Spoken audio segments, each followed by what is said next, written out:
Yo, salut tout, j'espère que vous allez bien. Et aujourd'hui... Pardon. Eh ben, qu'est-ce qui t'arrive? Je me sens mal pour ce jeu, c'est tout. Bah, on va s'en sortir comme d'hab à chaque fois, hein. Oui, bon, on y va. Let's go!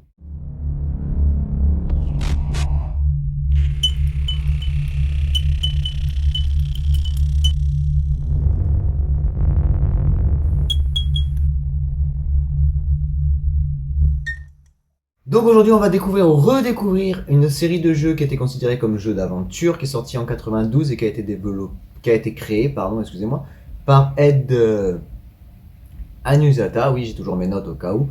Et si le nom vous dit rien, vous allez voir. Changement de décor par contre. Ok. Bon, on verra pourquoi, hein. Donc la série a été initialement portée par la Master System, la Mega Drive et la Dreamcast. Cette licence est réputée pour sa grande difficulté et c'est bien vrai. Je veux bien sûr parler de Echo the Dolphin, sorti en 92 sur Master System et Sega, qui a été développé par Noto Raid, je crois, et édité par Sega. Ah, c'est pour ça qu'on est sous l'eau. Ok. Donc on y incarne donc Echo, un dauphin vivant avec son groupe dans une baie paisible. Alors qu'il s'amuse à bondir hors de l'eau, une tempête mystérieuse s'abat violemment sur eux et lorsque le calme revient, Echo s'aperçoit que ses amis ont tous disparu. Et se retrouve donc tout seul au sniff. Ah. Bon, on va quand même devoir se taper 25 niveaux où on explore les abîmes pour amener le calme au sein de la crique et retrouver nos copains. Bon, je vous avoue que j'ai pas beaucoup avancé sur mon test parce que quelques problèmes de l'époque, hein, même si le jeu reste très beau pour une 2D de cette époque. Le problème sont les ennemis qui pop à tout moment et nos poutres bien sûr, et bien sûr aussi ils se mettent dans des zones inaccessibles au fil des niveaux. Et même si Echo possède un radar pour communiquer où se repérer, le seul moyen de se défendre est sa vitesse. Mais ça aussi c'est un problème, car il va trop vite. Et un ennemi peut donc pop au pire moment. Et bien sûr, comme nous sommes un dauphin, il ne faut pas oublier de respirer puisqu'on a une jauge d'air. Et c'est très difficile de se perdre et de se rappeler où sont ces zones. Donc pour se repérer, ben, on fait au pif. Hein. Ah oui, et l'histoire elle est complètement barrée. Hein. On doit se rendre dans l'Atlantis afin d'utiliser la machine à voyager dans le temps pour retrouver nos copains. Et en plus on découvre que la tempête est en fait l'œuvre d'une race extraterrestre nommée le Vortex. Oi, qui en dépit de sa technologie avancée ne peut plus produire de nourriture. Donc je vous laisse imaginer le bordel pour faire des allers-retours dans le passé jusqu'à arriver au vaisseau extraterrestre. Ah, ils ont dû prendre des trucs je pense à la création, hein. Oh sûrement, t'inquiète pas pour ça, je pense bien.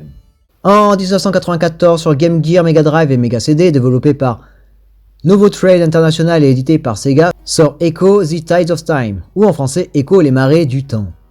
Il est la suite directe du premier épisode d'ailleurs. Donc cette fois le jeu est composé de 30 niveaux. Donc déjà c'est beaucoup mieux. Le système de checkpoint existe toujours, oui, parce que j'ai omis de le dire, dans le premier il y avait déjà ça, et il y a été mis en place des checkpoints, ce qui fait que vous savez ce que c'est. Ça veut dire aussi que le jeu a l'air encore plus dur. Et cette fois Echo a selon les niveaux les capacités de respirer sous l'eau, son sonar peut être amplifié et utilisé comme une arme, tiens bizarrement cette fois c'est beaucoup mieux. Il peut également changer d'apparence grâce à des sphères de pouvoir et prendre forme d'un requin, d'une méduse, d'une mouette ou d'un banc de poissons. Là j'avoue déjà que le premier était bien barré, celui-là, je sens que ça va aller encore loin. Je ne te le fais pas dire. Alors comment faire simple je vais vous la conter. Quelque temps après sa dernière aventure, donc le premier jeu, Echo parcourt les océans jusqu'au moment où un violent séisme sous-marin le blesse et lui fait perdre ses pouvoirs donnés par l'astérite. Oui, c'est le truc qui permettait de remonter le temps dans le premier, je crois. On rencontre alors une orque qui nous explique qu'un être monstrueux est parvenu dans la caverne de l'astérite et a détruit celui-ci et commence à répandre la peur dans les océans. Peu après, Echo rencontre un dauphin à l'apparence étrange du nom de Treya. Elle se présente comme venant du futur lointain et comme étant l'une de ses descendantes. Dans son monde, les dauphins ont développé de longues nageoires effilées et possèdent la faculté de voler et sont dotés de pouvoirs télékinésistes. Echo la suit et rencontre alors l'Astrid du futur de Treya qui lui explique que la reine du Vortex a survécu et a suivi Echo sur Terre lorsque ce dernier a ramené ses amis. Et ça y est, ça part en couille. Allez, je continue. Donc il ajoute que lorsque Echo est revenu, il existe désormais deux futurs possibles. Un monde où les océans vivent en paix et un monde dominé par le Vortex. Echo doit voyager dans le temps à plusieurs reprises pour retrouver les orbes de l'astérite de son époque qui a été détruite au sein du futur du Vortex. Une fois complet l'astérite, demande à Echo et ses semblables de s'unir et affronter le Vortex. Donc on repart avec une armée de l'Atlantide et on recommence comme dans le premier. Et voilà, c'est encore parti trop loin. Et tu veux rire? Quoi? Comment ça? Accroche-toi. Alors, déjà que le jeu était dur, les mêmes éditeurs et développeurs on se sont dit en 95, on va sortir donc sur la Mega Drive et sur la Sega Pico, ouais, ce truc-là, Echo Junior, qui est le spin-off de la série. Bah, on va s'amuser encore, je le sens. Non, attends, ça s'adresse que aux jeunes joueurs.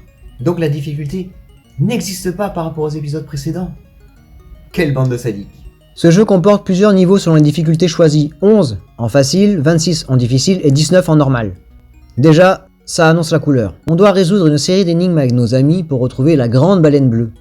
Et oui, cette fois, le jeu propose 3 personnages jouables. Echo Junior, un autre dauphin à la peau sombre et un orc. Il est possible de changer de personnage à tout moment dans le jeu. Il n'existe aucun véritable ennemi dans le jeu. Les requins présents dans le niveau n'attaquent pas le joueur contrairement au jeu précédent. Donc vraiment plus simple, on dispose du sonar pour se repérer dans les niveaux. Voilà. 7 ans après la sortie de Echo the Dolphin, donc premier du nom sur Sega, Appaloosa Interactive décide de se replonger dans le monde de ce magnifique dauphin. Et il décide donc de l'adapter sur Dreamcast. Et donc Echo devient pas un des premiers, mais un jeu en 3 dimensions qui nous émerge immédiatement dès les premiers instants. Et donc en 2000 pour Dreamcast et en 2002 pour PS2 sort Echo the Dolphin Defender of the Future, édité par Sega Interactive et Sony pour la Dreamcast. Il pouvait pas les laisser tranquilles, ce pauvre dauphin. Bon, cependant, l'univers en 3D offre de nouvelles possibilités de mouvement. Le sonar, la charge et l'accélération sont toujours présents, avec de nouvelles combinaisons. Echo peut réaliser un roulé-boulé pour attaquer ou esquiver. Il peut freiner brutalement, nager en arrière ou se dresser à la verticale hors de l'eau afin d'observer son environnement. Echo dispose aussi de pouvoirs physiques temporaires via l'obtention de cristaux. Oula, ça pue déjà. Alors, le pouvoir de vigueur. Donc il nage plus rapidement et les charges sont plus violentes. Le pouvoir du sonar, un rayon d'énergie qui remplace le sonar afin de détruire les rochers et les ennemis. Le pouvoir de l'air qui donne une réserve d'air doublée. Le pouvoir de l'endurance qui donne une réserve de vie doublée. Le pouvoir d'invisibilité. Ça commence à me faire peur. Et c'est pas fini, on a aussi l'apprentissage de chant qui nous permet donc de communiquer avec d'autres espèces du fond marin et avancer dans l'aventure bien sûr. On a la possibilité de changer d'angle de caméra, donc soit une vue plus rapprochée, soit une vue plus lointaine, ou faire le tour en mode libre, ce qui est très bien, donc la caméra peut bouger enfin. On peut utiliser donc aussi différents angles de vue grâce aux gâchettes autant droite que gauche, et il y a toujours les mots de passe qui sont mis en place, et aussi, depuis la Dreamcast, la sauvegarde sur Memory Card. Mais ça ne s'appelle pas comme ça. Sur Dreamcast, ça s'appelle le Visual Memory Unit, donc VMU, qui reste nécessaire pour sauvegarder sur une Dreamcast tout simplement. Tada! J'ai hâte de connaître l'histoire maintenant. T'es sûr? Tu sais que c'est encore parti très loin. Bah vas-y, dis. Bon, je vais un petit peu tricher pour l'histoire, mon grand, je te le dis à l'avance, parce que c'est long et donc je vais lire un petit peu. Je vais vous conter cette belle histoire. Bon, à l'aube du XXe siècle, hommes et dauphins vivent en harmonie depuis 500 ans. Dans une société interespèce. Ils entreprennent d'explorer l'espace et d'apporter la paix aux peuples qui rencontrent et qui les acceptent. Bon, laisse tomber, je parie qu'il y a encore des aliens. Oui. Il y a un truc qui se détruit, on doit retrouver l'Atlantis, remonter le temps et tout refaire. Oui. Eh merde, encore la galère en fait. Et oui, malheureusement, et cette histoire se déroule en 4 chapitres, qui changent selon les atouts trouvés et qui définissent l'état de la planète. Voici les 4 chapitres. L'île de la tranquillité, le chapitre de départ, un monde de paix et d'équilibre jusqu'à l'arrivée de l'ennemi. Le cauchemar des hommes qui est privé de tous leurs traits, les dauphins ont été asservis par l'humanité qui exploitait et polluait la terre jusqu'à provoquer sa propre extinction. Les dauphins continuent de servir un maître disparu dans un monde dévasté. Le cauchemar des dauphins, intelligence et ambition retrouvées, les dauphins chassent les hommes et règnent en maître cruel dans les mers, fonctionnant en clan, ils n'hésitent pas à servir les plus faibles d'entre eux. Et le domaine de l'ennemi, le chapitre final, l'ennemi a conservé les traits d'humilité, l'alliance s'est formée mais fut totalement inconsciente du danger et a été vaincue.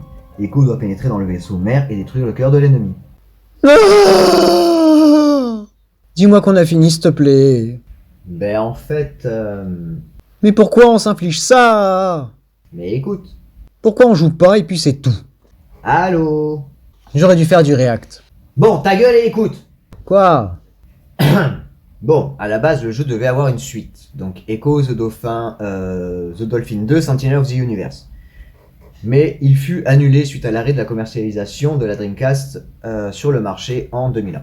Oh, mais quel dommage, dis donc. Oh là là. Bon, on a fini alors? Oui, on a fini, mais il existe encore un prototype disponible donc en émulation, le prototype du jeu de 2001. Oh merde. On peut donc y jouer par émulateur, mais on voit bien que le jeu est inachevé parce qu'il n'y a aucun son, il n'y a pas de musique, ce qui est très dommage pour ce style de jeu. Oui, peut-être, mais bon, on arrive à la fin, donc voilà, ça c'est fait. Ta ta ta ta ta. Ah, ça faisait longtemps cet exercice, non? C'est bien bas. Ouais, bah la prochaine fois, prends plus simple et plus court, s'il te plaît. Tu sais normalement ce qui doit arriver ensuite, non? Non, tu me l'as pas dit. C'est quoi, hein? Nam, nam, nam, nam, nam. Tiens, je te laisse tout ça. Et je te laisse faire l'intro. J'y vais. Ok, bon bah merci d'avoir suivi, j'espère que ça vous a plu, donc sur ce je vous fais des gros bisous, un gros peace, et je vous dis à la prochaine, tchou.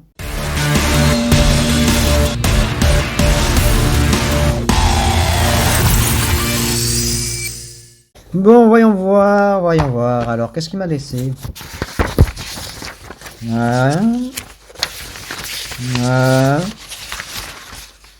Pardon? Jet, viens ici, je vais te buter.